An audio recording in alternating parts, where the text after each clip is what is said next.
Para aquellos que quieren mejorar su vida devocional, para los que necesitan ayuda espiritual, para todos los que desean un contacto diario con Dios, presentamos Radio Amanecer en Estudio, un alimento espiritual para tu alma.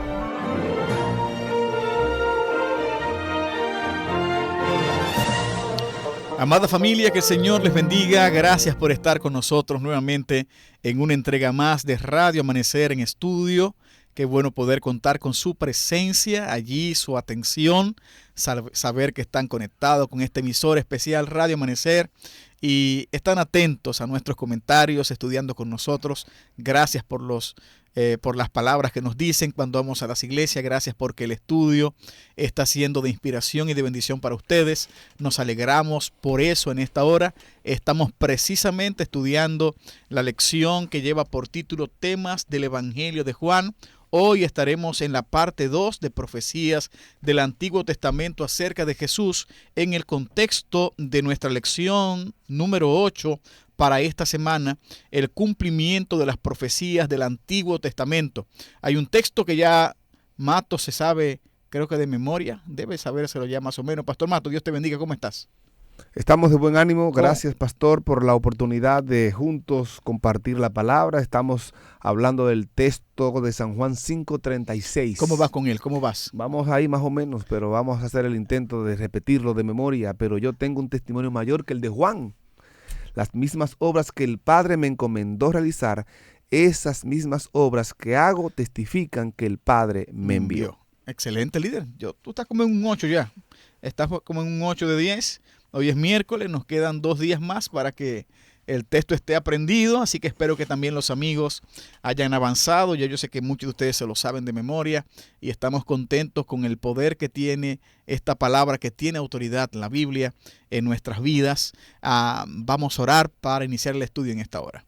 Padre, muchas gracias te damos. Gracias por nuestro Salvador Jesús. Gracias por la revelación de tu palabra. Y gracias porque ahora podemos ir a ella, estudiar, leer y crecer con tu compañía. En el nombre de Jesús. Amén y amén. Amén. Pastor, yo quiero hacer un alto antes de iniciar el estudio. Hoy es un día precioso, un día maravilloso. Hoy 20 de noviembre, mi hijo Sandel Uribe está cumpliendo sus 18 años de edad. Así que muchas felicidades para él, contento por el hijo que Dios me ha dado.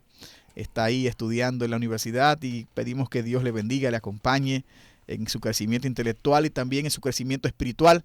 Así que gracias a mi hijo primogénito, que Dios lo bendiga grandemente en esta nueva etapa de su vida, ahora ya con mayoría de edad, 18 años cumplidos. Me uno, pastor, a tu gozo, tu alegría. Felicito también a tu hijo mayor, a Sander, allí en la universidad, y espero que la gracia de nuestro Señor Jesucristo continúe sobre él y le continúe guiando en el desarrollo de todas sus facultades, tanto físicas, mentales y espirituales, y que hagan de él el hombre que Dios anhela para gloria y honra de su nombre. Amén. Gracias, pastor. Muchas gracias.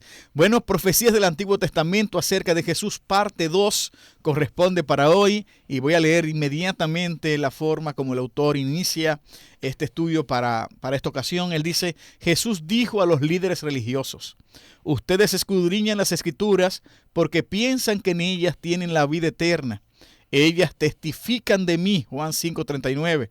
Qué increíble afirmación acerca de sí mismo.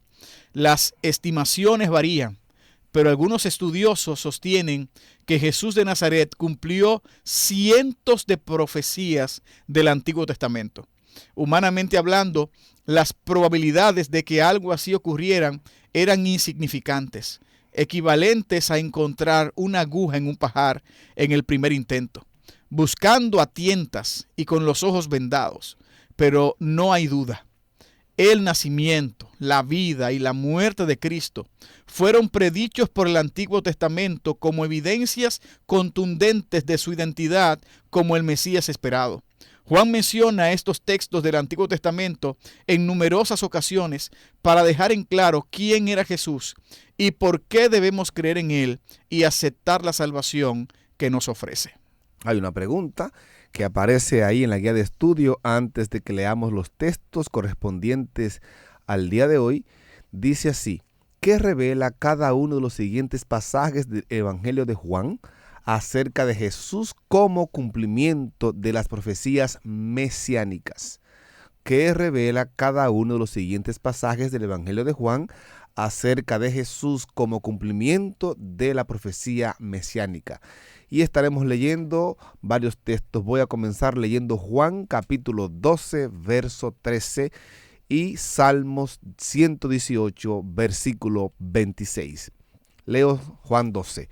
Tomaron ramas de palmeras y salieron a recibirle, y clamaban: Hosanna, bendito el que viene en el nombre del Señor, el Rey de Israel. Salmo 118, 26 dice: bendito el que viene en el nombre de Jehová, desde la casa de Jehová os bendecimos. Aquí de manera clara vemos cómo Juan está tomando estas palabras del Salmo 118 y las aplica de manera clara a ese momento cuando Jesús es aclamado por los hombres y mujeres, por el pueblo, recibiéndolo como el Rey, como el que vendría en el nombre del Señor. Esta profecía realmente tiene un cumplimiento porque Jesús es realmente de quien habló este salmo. Y al entrar de esa manera triunfal, montado en un pollino, como lo aclamaron, el texto y el apóstol Juan nos está dando a entender de manera enfática que Jesús es el enviado, el Mesías, el Cristo, el ungido de Dios, que vino fielmente a cumplir la obra de dar su vida por el pueblo. Y yo creo que reiterar, pastor, algo que ya he mencionado en días anteriores, ayer, antes de ayer, el tema de cómo son profecías que Cristo no podía provocar su cumplimiento. Me explico. Cristo pudo buscar el pollino, precisamente en Juan 12, y entra cabalgando el pollino.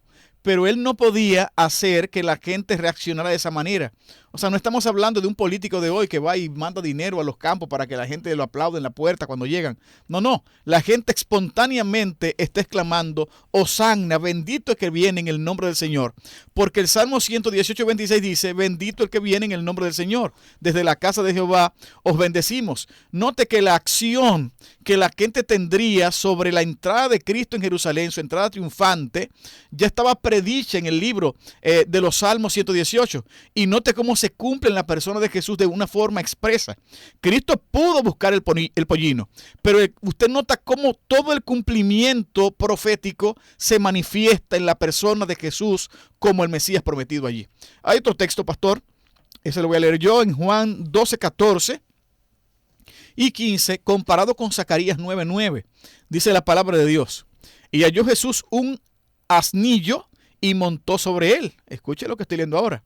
Como está escrito: no temas, hija de Sión, he aquí tu rey viene montado sobre un pollino de asna. Interesante. Entonces Zacarías 9:9 dice: alégrate mucho, hija de Sión, da voces de júbilo, hija de Jerusalén, he aquí tu rey vendrá a ti, justo y salvador, humilde y cabalgando sobre un asno, sobre un pollino, hijo de asna. Y ahí está, pastor, lo que estamos conversando. Interesante, muy interesante. Dice el Juan 13, 18, comparado con el Salmo 41. Dice Juan 13, 18, no hablo de todos vosotros, yo sé a quienes he elegido, mas para que se cumpla la escritura, el que come pan conmigo levantó contra mí su calcañar. El Salmo 41, 9 dice: aún el hombre de mi paz, en quien yo confiaba, el que de mi pan comió, alzó contra mí el calcañar. Tremendo, ¿eh? Cómo tiene un cumplimiento. Hay de aquel sobre quien se cumplen esas escrituras. Sí. Y lamentablemente sabemos en quién tuvo este cumplimiento acerca de lo que sucedería y cómo sería traicionado y vendido el Mesías. Así es, como Judas, un hombre cercano, de confianza, de los 12, que estaba a su lado allí. Vemos cómo da cumplimiento a esta profecía. No tenía que ser él necesariamente, pero la profecía señalaba cómo esto tendría un cumplimiento exacto y eventualmente así lo tuvo. Otro texto es Juan 19:37. Dice: y también otra escritura dice: mirarán al que traspasaron. En Zacarías 12:10 dice: y derramaré sobre la casa de David y sobre los moradores de Jerusalén espíritu de gracia y de oración, y mirarán a mí, a quienes traspasaron, y llorarán como se llora por hijo unigénito, afligiéndose por él como quien se aflige por el primogénito. Y Zacarías 13:6 dice: y le preguntarán, ¿qué heridas son estas en tus manos? Y él responderá: con ellas fui herido en casa de mis amigos. Wow. Interesante, ¿eh? Muy interesante cómo nuevamente tiene el mismo elemento de cumplimiento profético, lo que Cristo realizó en su vida y lo que se cumple precisamente o se señala en las profecías del Antiguo Testamento. Me llama mucho la atención lo que dice Zacarías 13:6 acerca de la respuesta que Jesús da acerca de esas llagas, de esas marcas que trae en sus manos, y él responde diciendo que fue herido en la casa de sus amigos. Qué triste es cuando uno espera realmente de aquellas personas cercanas a uno, espera que sean fiel a la amistad, a esa relación que uno ha tenido con ellos, y qué triste es cuando sucede todo lo contrario. Lo propio sucede aquí con lo que Jesús está presentando, lo que sucedió en su vida y en su ministerio. Cuando hablamos en el Antiguo Oriente de compartir la comida con alguien, estamos hablando de un acto muy especial. Era algo que solamente acontecía con personas muy cercanas en cuanto a lo familiar, a lo emocional y a lo espiritual. Es por eso que hay dolor en el corazón de Jesús cuando el que está sentado a su mesa, el que come con él el pan, es aquel quien lo traiciona, quien lo vende. Y en este acto, en este hecho, podemos ver realmente cómo Jesús, entristecido, presenta y habla acerca de lo que Judas iba a hacer con esos 3 años de amistad, de compañerismo, de amor que Jesús le brindó. Al poner el pan en su boca, como presenta San Juan capítulo 13, estamos mirando que realmente Jesús está haciendo un acto de amor, un acto de bondad. Le está diciendo a Judas: no me traiciones, no te vayas, no me abandones. Todavía estoy aquí, todavía para ti hay oportunidad. Pero realmente, de manera triste, el texto relata que juntamente con el bocado de pan que Jesús colocó en la boca de Judas, también entró Satanás. Y eso es algo triste y doloroso.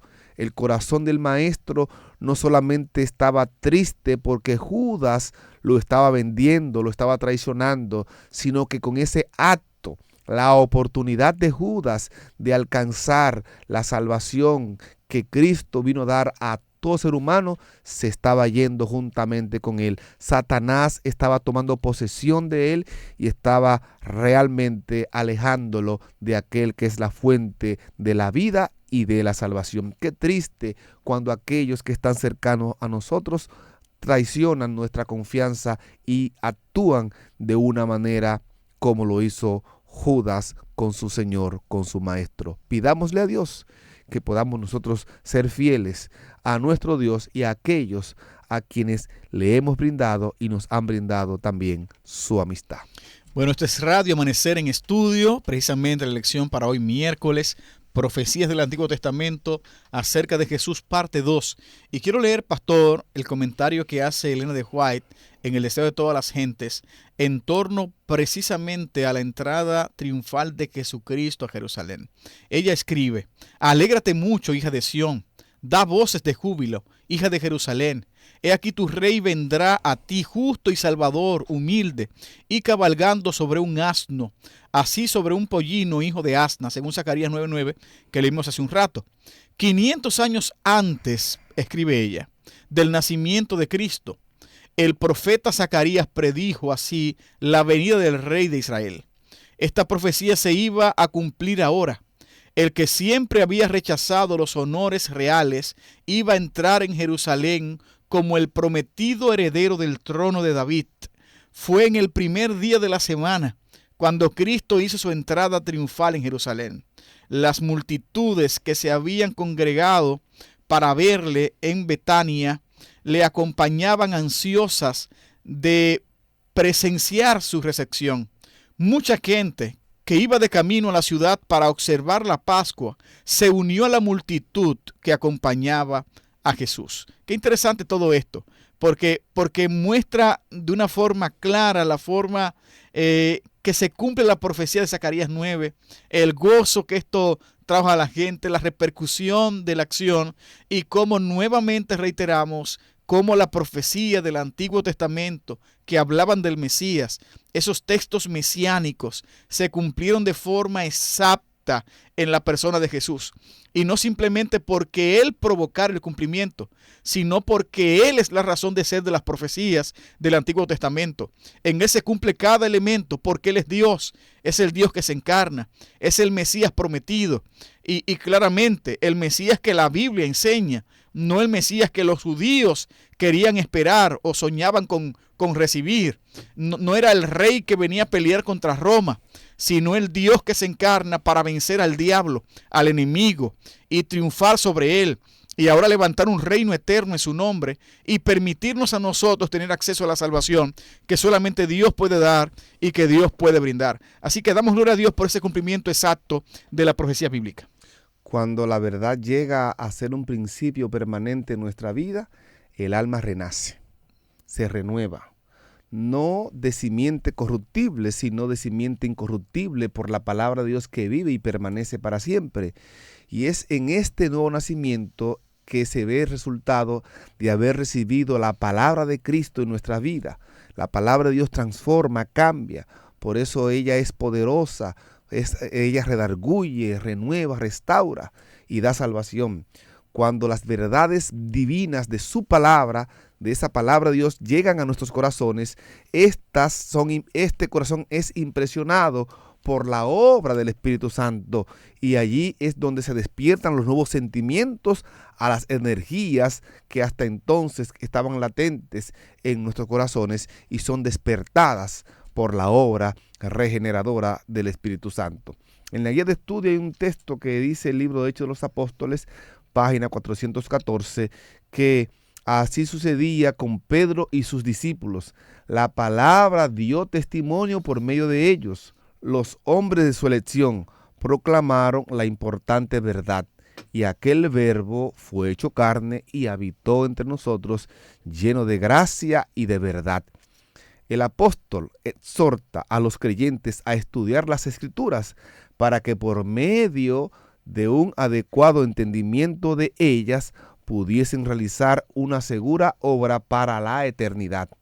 Pedro comprobó que en la experiencia de cada persona que finalmente obtiene la victoria existen momentos de perplejidad y de prueba.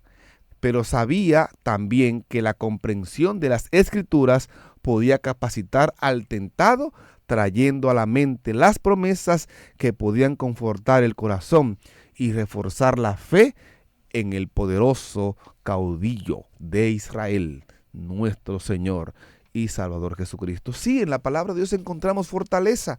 Por eso hay que escudriñarla. Por eso, cuando relacionamos esos textos que hemos leído y que podemos memorizar y que tenemos aprendido, y relacionamos el texto del Antiguo con el Nuevo Testamento y vemos su fiel cumplimiento, eso realmente fortalece y llena nuestras vidas de gozo y de alegría. Estudiar la palabra da energía, renueva el corazón. Y cada ser humano, cada uno de nosotros somos llamados a proclamar esa palabra, a estudiarla, porque ellas dan testimonio de Jesús. Ellas son la palabra encarnada y que pueden renovar y hacer el cambio en el corazón y la mente de cada seguidor y seguidor de Jesucristo, que hoy se acerca, que nos acercamos a Él confiadamente, esperando recibir esa fortaleza, ese ánimo que necesitamos para seguir adelante.